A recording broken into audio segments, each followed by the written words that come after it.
हल्दी घाटी से निकलकर महाराणा प्रताप उदयपुर से दक्षिण में कोल्यारी नाम के गांव में पहुंचे और वहां उन्होंने युद्ध में घायल हुए सिपाहियों के इलाज का बंदोबस्त किया। कोल्यारी से प्रताप गोगुंदा होते हुए मजेरा पहुंचे, जहां उन्होंने भीलों को फिर से एकत्रित किया। इसी बीच मुगलों ने गोगुंदा पर कब्जा कर लिया। ये सारा का सारा घटनाक्रम हल्दी घाटी से एक हफ्ते के अंदर का है। आप समझ सकते हैं कि ये सब कितनी जल्दी जल्दी हुआ होगा। मानसिंह ने गोगुंदा की किलेबंदी और भी मजबूत कर दी और लगभग 100 दिन गोगुंदा में ही पड़े रहे, लेकिन राणा प्रताप को नहीं पकड़ सके। उल्टा राणा प्रताप ने छापे मार मारकर मुगलों का गोगुंदा में ठहरना मुश्किल कर दिया। खेती पर तो राणा ने पहले से ही पाबंदी लगा रखी थी। फिर अरावली का पहाड़ी प्रदेश। कहते हैं कि मुगल सिपाहियों को इस इलाके में बहुतायत से होने वाले आम खा खा कर और अपने ही जानवरों को काट कर खाकर गुजारा करना पड़ता था, इसलिए मुगल सिपाही बीमार पड़ने लगे। ऊपर से राणा प्रताप की लगातार छापामारी। इस समय अकबर फतेहपुर में था और बंगाल में उसके प्रबलतम अफगान शत्रु दाऊद खान कर्रानी ने फिर से सर उठा लिया था। हल्दी घाटी से ठीक एक महीने बाद जुलाई सन 1576 में बिहार और बंगाल की सीमा पर राजमहल का घमासान युद्ध हुआ, जिसमें दाऊद खान कर्रानी मारा गया और बंगाल में शांति स्थापित हुई। तो एक महीने के अंदर अंदर हल्दी घाटी और राजमहल में मिली जीत से अकबर ने कुछ राहत की सांस ली। अकबर को बचपन से ही हाथियों का बड़ा शौक था। उसने महाराणा प्रताप के पसंदीदा हाथी राम प्रसाद के किस्से सुन रखे थे।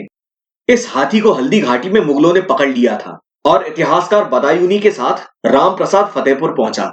अकबर ने राम प्रसाद का नाम बदलकर पीर प्रसाद कर दिया और कहा जाता है कि राम प्रसाद ने प्रताप की याद में खाना पीना छोड़कर अपनी जान दे दी। सितंबर अक्टूबर के महीने में अजमेर में ख्वाजा मुइनुद्दीन चिश्ती का मेला भरता था, उर्स लगता था। तो अकबर इसमें शामिल होने के लिए अजमेर आया।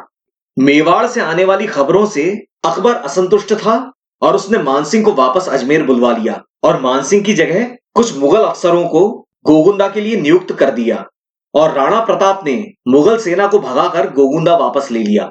ऐसा कहा जाता है कि अकबर ने मानसिंह और आसफ खान के लिए अपनी ड्योढ़ी तक बंद कर दी थी, यानी उनकी सूरत देखने से भी मना कर दिया था। ये किंवदंती हो सकती है, लेकिन इससे अकबर की नाराजगी साफ समझ में आती है। उसने महसूस किया कि वो खुद मेवाड़ आकर प्रताप का सामना करे। अक्टूबर सन 1576 में मेवाड़ के जंगलों में शिकार करने का बहाना लेकर अकबर अजमेर से गोगुंदा आया और फिर उसने खुद हल्दी घाटी का मुआयना किया। इससे साबित होता है कि अकबर इतने बड़े साम्राज्य का मालिक होने के बावजूद मेवाड़ को कितनी तवज्जो देता था। फिर नवंबर सन 1576 में अकबर उदयपुर आया। उदयपुर में कुछ दिन रुककर वो बांसवाड़ा और डूंगरपुर के जंगली इलाकों में गया। ये इलाका वागड़ कहलाता है। यहां से मालवा और गुजरात दोनों का रास्ता खुलता है और आमतौर पर वागड़ मेवाड़ के ही प्रभाव में रहा है।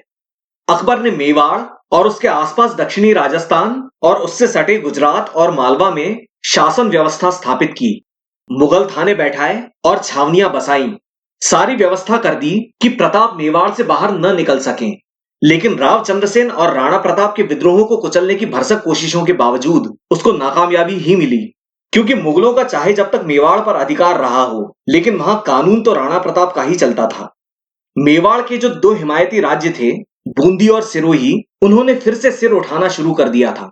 तो अकबर ने सितंबर सन 1576 में बूंदी पर और मार्च सन 1577 में सिरोही पर अपनी पकड़ मजबूत कर ली।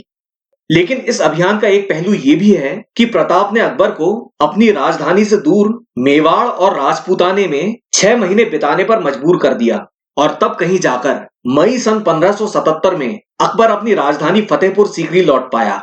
पर जब तक अकबर फतेहपुर लौट पाता, राणा प्रताप ने गोगुंदा और उदयपुर वापस जीत लिए। मानसिंह की तरह ही खुद शहंशाह अकबर का यह मेवाड़ अभियान उतना ही क्षणभंगुर रहा। इसके बाद अक्टूबर सन 1577 में अकबर ने शाहबाज खान को मेवाड़ पर हमला करने के लिए भेजा। महाराणा प्रताप अरावली की पहाड़ियों में चले गए। शाहबाज खान शिद्दत से राणा प्रताप का बेकार पीछा करता रहा। इसी सिलसिले में अप्रैल सन 1578 में शाहबाज खान ने कुंभलगढ़ पर भी कब्जा कर लिया। इस अभियान में शाहबाज खान ने जो मुस्तैदी दिखाई, उसके लिए उसकी तारीफ किए बगैर रहा नहीं जाता। उसने तुरंत ही गोगुंदा और उदयपुर पर भी कब्जा कर लिया, पर राणा प्रताप फिर भी हाथ नहीं लगे। तंग आकर शाहबाज खान वापस चला गया और उसके जाते ही प्रताप पहाड़ियों से निकल आए और उन्होंने सारे क्षेत्र फिर से जीत लिए। इस समय राव चंद्रसेन गुजरात सीमा पर अरावली की पहाड़ियों में बसकर मुगलों को परेशान कर रहे थे। चंद्रसेन के खिलाफ भी मुगलों ने कई अभियान किए, लेकिन कुछ सफलता नहीं मिली। इस बीच बांसवाड़ा और डूंगरपुर के राज्य, जो कि मुगलों के प्रभाव में आ चुके थे, उनसे प्रताप को खतरा महसूस हुआ। तो मेवाड़ की सेना और चंद्रसेन ने मिलकर सोन नदी के किनारे मुगलों की शह पर लड़ने आई डूंगरपुर और बांसवाड़ा की संयुक्त सेना से लोहा लिया। इस युद्ध में राणा प्रताप खुद शामिल नहीं थे। इस सोन नदी के युद्ध के परिणाम को लेकर कुछ स्पष्टता नहीं है, पर राणा को अपेक्षित सफलता नहीं मिली। लेकिन कुछ ही समय में बांसवाड़ा और डूंगरपुर यानी कुल मिला के वागड़ का क्षेत्र राणा प्रताप के प्रभाव में फिर से आ गया। सन 1578 के अंत में शाहबाज खान ने दूसरी बार मेवाड़ पर चढ़ाई की और सन 1579 की शुरुआत में उसने दोबारा मेवाड़ का अधिकांश भाग जीत लिया। लेकिन इस बार भी वही हुआ जो पिछली बार हुआ था। प्रताप तो हाथ आए नहीं और शाहबाज खान वैसे ही खाली हाथ लौट गया। फिर सन 1579 के अंत में शाहबाज खान ने तीसरी बार मेवाड़ पर हमला किया, लेकिन तीसरी बार भी वही हुआ जो पिछले 2 दफा हुआ था। ऐसा तभी संभव हो सकता है जब जनता तन मन से अपने प्रिय राजा के साथ हो। राणा प्रताप की लोकप्रियता का इससे बड़ा सबूत भला कोई क्या दे सकता है। शाहबाज खान ने अकबर से अनुमति मांगी कि वो मेवाड़ की जनता पर जोर जबरदस्ती सख्ती करे, पर अकबर ने उसको स्पष्ट हिदायत दी कि मेवाड़ की जनता पर किसी किस्म का कोई अत्याचार नहीं होने पाए। राणा प्रताप तो हाथ लगे नहीं और शाहबाज खान के पीठ फेरते ही प्रताप पहाड़ों से निकल आए और मुगलों के जीते हुए इलाके वापस ले लिए। शाहबाज खान के 3 असफल हमलों के बाद अब अकबर ने भेजा बैरम खान के बेटे और अकबर के दत्तक पुत्र अब्दुल रहीम खान खाना को।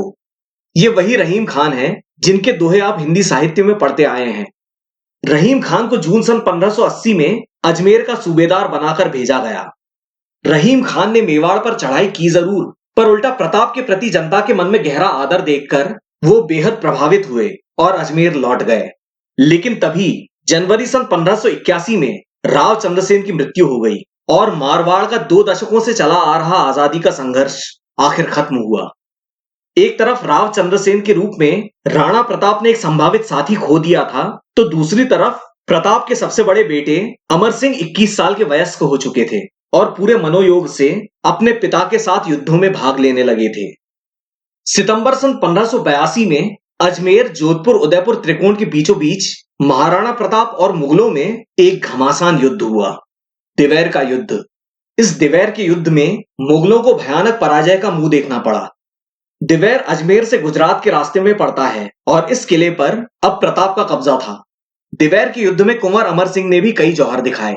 इस युद्ध में वहां का मुगल किलेदार सुल्तान खान मारा गया।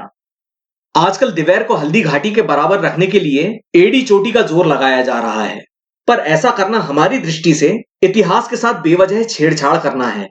इसके कई कारण हैं। अव्वल तो ये कि हल्दी घाटी का युद्ध हर दृष्टि से दिवैर के युद्ध से बड़ा और निर्णायक था और हल्दी घाटी ने राणा प्रताप के जीवन को ही नहीं बल्कि मेवाड़ के सिसोदिया घराने के इतिहास को 2 हिस्सों में बांट दिया था, हल्दी घाटी से पहले और हल्दी घाटी के बाद। और भी कई बातें हैं जिससे दिवैर हल्दी घाटी से कमतर साबित होता है, जिनमें सबसे खास है मुगलों की तरफ से मानसिंह जैसे किसी प्रसिद्ध घोषित सेनापति का न होना और मुख्य शाही फौज का शामिल न होना। अगर कहीं ये युद्ध शाहबाज खान के साथ चित्तौड़ या कुंभलगढ़ या मांडलगढ़ या अजमेर या उदयपुर वगैरह के लिए हुआ होता और यदि उसमें बदायूनी जैसा शाही इतिहासकार भी होता तो बात और थी। और सबसे बड़ा सवाल कि अगर दिवैर इतनी ही बड़ी घटना थी तो अजमेर के सूबेदार रहीम खान क्यों चुप रहे। आपको याद होगा जगमाल, महाराणा प्रताप का छोटा सौतेला भाई जो मुगलों की शरण में चला गया था। सन 1583 में अकबर ने अपनी फूट डालो और राज करो की नीति के तहत जगमाल को आधा सिरोही का राज्य दे दिया। सिरोही राज्य असल में न सिर्फ महाराणा प्रताप का हमदर्द था बल्कि जगमाल का ससुराल भी था, लेकिन वहां जगमाल की एक न चली और वो सन 1583 में अपने ही साले सिरोही के राव सुरत्राण के हाथों दत्तानी के युद्ध में मारा गया। गुजरात में फिर से हालात बेकाबू होने लगे। सन 1572 में मुगलों ने गुजरात सुल्तान मुजफ्फर शाह तीसरे को कैद कर लिया था, लेकिन सन 1583 में मुजफ्फर शाह कैद खाने से भाग गया और उसने गुजरात में नया बवाल खड़ा किया। गुजरात के राज्यों को अगर राणा प्रताप से मदद नहीं तो कम से कम प्रेरणा तो मिल ही रही थी। और अगर कहीं पुर्तगालियों और गुजरात के राज्यों की मदद से तोपें प्रताप तक पहुंच जाती तो फिर क्या होता। ये तोपें तो पुर्तगालियों ने अकबर को भी नहीं दी थी। अजमेर के सूबेदार रहीम खान ने मुजफ्फर शाह को फतेहवाड़ी के युद्ध में हराकर सन 1584 की फरवरी तक गुजरात सूबे को शांत कर दिया। मुजफ्फर शाह भागकर नवानगर या जामनगर के राजा की शरण में चला गया और वहां जाकर नए सिरे से बगावत की तैयारी करने लगा। ये तो संयोग की बात थी कि राणा प्रताप, राव चंद्रसेन और मुजफ्फर शाह इन तीनों ने एक साथ मिलकर मुगलों को टक्कर नहीं दी। गुजरात के बाद एक बार फिर से मेवाड़ की बारी आई। राणा प्रताप को दबाने के लिए दिसंबर सन 1584 में आमेर के राजा भगवंत दास के छोटे बेटे और राजा मानसिंह के छोटे भाई जगन्नाथ कछवाहा के नेतृत्व में फिर से एक बार मुगलों ने मेवाड़ पर चढ़ाई की।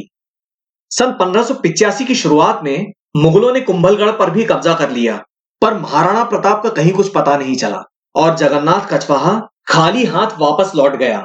और ये राणा प्रताप के जीवन काल में मुगलों का आखिरी मेवाड़ अभियान था।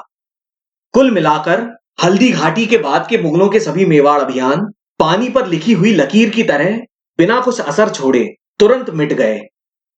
इसी बीच पश्चिमी भारत में पंजाब, पेशावर, खैबर और काबुल के क्षेत्र में कई ऐसी घटनाएं घटी जिसकी वजह से अकबर का लाहौर जाना जरूरी हो गया।